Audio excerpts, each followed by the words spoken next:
This channel does not promote any violent, harmful, or illegal activities. All content provided by this channel is meant for an educational purpose only. Cancer Healer Center, a new beginning. গতকাল দিনভর আমরা আপনাদের দেখিয়েছিলাম কিভাবে এই গরমের মধ্যে রাজডাঙ্গা সাধারণ মানুষ তারা জলের অভাবে ভুগছেন, কারণ এলাকার যে কল ছিল সেই কলগুলোকে আর বন্ধ করে দেওয়া হয়েছে, কলগুলো আর নেই, সেগুলো ভেঙে দেওয়া হয়েছে। টিভি9 বাংলা সেই খবর লাগাতার দেখিয়ে গেছে। সেই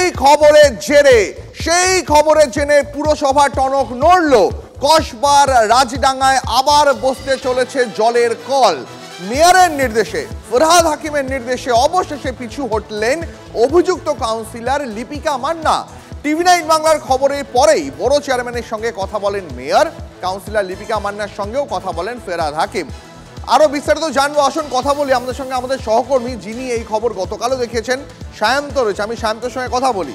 সায়ন্ত, গতকাল লিপিকা মান্না কিন্তু পরিষ্কার বলেছিলেন যে এই কলগুলো নাকি সাধারণ মানুষের সঙ্গে কথা বলেই ভাঙা হয়েছিল, যদিও সাধারণ মানুষ এই অভিযোগ উড়িয়ে দিয়েছিলেন, বলেছিলেন যে না, ভোট নেই তাই জলের কল ভেঙে দেওয়া হয়েছিল।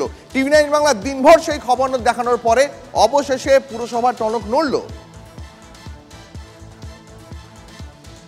একদমই দীপ, দেখো পুরসভার নজরে এসছে বিষয়টি গতকাল, এবং তারপরে কিন্তু কলকাতার মেয়র ফরহাদ হাকিম তিনি কলকাতা পুরসভার 12 নম্বর বড় চেয়ারম্যান সুশান্ত ঘোষের সঙ্গে কথা বলেন, এবং তারপর এই ওয়ার্ডে যিনি কাউন্সিলর 107 নম্বর ওয়ার্ডে লিপিকা মান্নার সঙ্গে কথা বলেন। কোনোভাবেই গরমের মধ্যে কোনো কল তোলা যাবে না, এটা স্পষ্ট করে দেন মেয়র। এরপরই দেখা যাচ্ছে আজ সকালে লিপিকা মান্না এলাকায় আসেন, এখানকার যারা বাসিন্দা তাদের সঙ্গে কথা বলেন, এবং তুমি দেখতে পাচ্ছ কল বসানোর কাজ আবারও শুরু হয়েছে। অর্থাৎ যেখানে যেখানে কল তুলে দেওয়া হয়েছিল সেখানে সেখানে ফের কল বসিয়ে দেওয়া হবে, এই আশ্বাস দিয়ে গেছেন কাউন্সিলর, এবং সেই মতো কাজ শুরু হয়েছে। মেয়র যেটা পুরসভা সূত্রে খবর, মেয়র নির্দেশ দিয়েছেন কোনোভাবেই এই গরমের মধ্যে কল যেমন তোলা যাবে না, তেমনি পুরসভা জল সরবরাহ বিভাগের ডিজিকে নির্দেশ দিয়েছেন এই ধরনের কোনো নির্দেশ বা এই ধরনের কোনো অনুরোধ যদি কোনো কাউন্সিলরের তরফে আসে সেই কাজও করা যাবে না, মেয়রকে না দেখে বা মেয়রের কাছে ফাইল না সই করিয়ে। আমি যারা এখানকার এলাকার বাসিন্দা আছে তাদের সঙ্গে কথা বলি। দিদি, আজকে তো লিপিকা মানে এসেছিলেন, উনি কি আপনার সঙ্গে কথা বলে গেলেন? না স্যার, আমি এখানে ছিলাম না, এই যে আশেপাশে ছিল যা শুনলাম কথা। দিদি নাকি বলে গেছে যে আবার আমাদের কল দেওয়া হবে, তোমাদের যে কলগুলো তুলে নেওয়া হয়েছিল আবার কলগুলো দেওয়া হবে। আপনাদের তো কল তুলে নেওয়া হয়েছিল, কতটা সমস্যার মুখে পড়তে হচ্ছিল? অনেক সমস্যার মুখে ছিলাম আমরা, খুব কষ্ট হচ্ছিল ওই গর্ত থেকে জল তুলতে আমাদের। এই এখন কি কল বসানোর কাজ শুরু হয়েছে? হ্যাঁ, এখন তো দেখছি মিস্ত্রি এসে কল বসানোর কাজ করছে। দিদি, তুমি শুনতেই পেলে, আমি যারা আরো এলাকার বাসিন্দা তাদের সঙ্গে কথা বলে নেবো।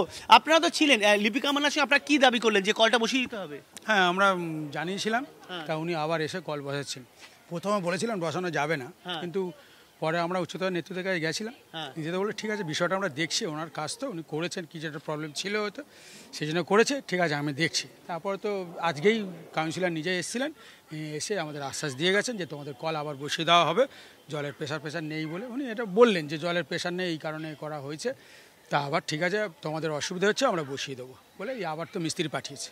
তুমি শুনতেই পেলে। আমি তোমার কাছে আসছি। এই মুহূর্তে আমরা টেলিফোন লাইনে যোগাযোগ করতে পেরেছি কাউন্সিলর লিপিকা মান্নার সঙ্গে। লিপিকা দি, গতকাল তো আপনি বলেছিলেন যে এলাকার মানুষের সঙ্গে কথা বলেই নাকি কলগুলো বন্ধ করা হয়েছিল, তাহলে আজ আবার কলগুলো বসাতে হচ্ছে কেন? না, এরকম কিছু নেই। গতকাল আমি এই কথাটাও বলিনি, আমি বলেছিলাম, মানুষকে জিজ্ঞেস করেছিলাম কেন, যখন আমরা একদিকে কল বসিয়েছিলাম যাতে জলের ফ্লোটা ঠিক থাকে।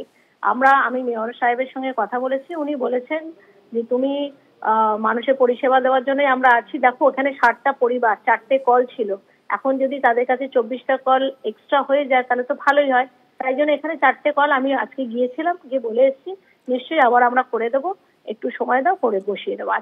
মেয়র আপনাকে কি বললেন? না, উনি বলেছেন আমরা তো প্রতিনিধিরা মানুষের পরিষেবা দেওয়ার জন্য এসেছি, মানুষের ভালো করার জন্য মাঠে নেমেছি, কাজ করছি, যদি খুব প্রয়োজন হয় তুমি নিশ্চয়ই ওটা দেখে নিও। মেয়র বলেছেন কলগুলো যেভাবে বন্ধ করে দেওয়া হয়েছিল সেটা তিনি জানতেন না।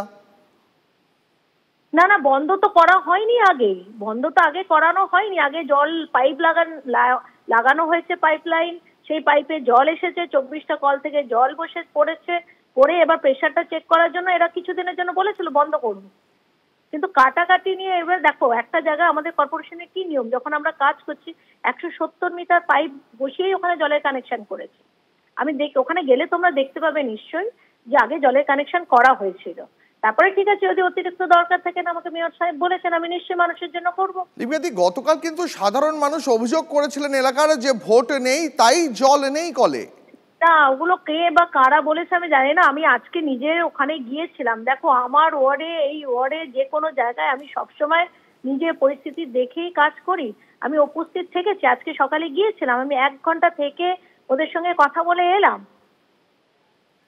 বেশ বেশ, আপনাকে অনেক ধন্যবাদ, আপনার প্রতিক্রিয়ার জন্য।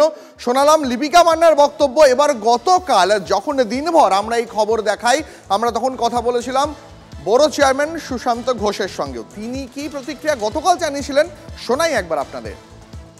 তো আমাদের ডিউটি হচ্ছে মানুষকে সার্ভিস দেওয়া। অ্যাবসলিউটলি। কে আমাদের ভোট দিল না দিল, কলকাতা শহরের অনেক মানুষই আমাদের ভোট দেয় না এরকম আছে, কিন্তু তার মানে এই নয় যে আমরা তাদের জলের সার্ভিসটা বন্ধ করে দেবো। এটা কোনো কারণ হতে পারে না, ভোট না দেওয়াটা কোনো কারণ হতে পারে না। কারণ প্রত্যেক মানুষের কাছে আমরা দায়বদ্ধ, যে আমাদের পক্ষে আছে যে আমাদের পক্ষে নেই, প্রত্যেককে আমরা কলকাতা পৌরসভার পরিষেবা দেওয়ার জন্য দায়বদ্ধ। আমি ওয়াটারের যে এক্সিকিউটিভ বড় বারোর তাকে দিয়ে দিয়েছিলাম। আমি তাকে বলেও ছিলাম যে অন্তত একটা কল যেন ওখানে দেওয়া হয়, যাতে লোকগুলো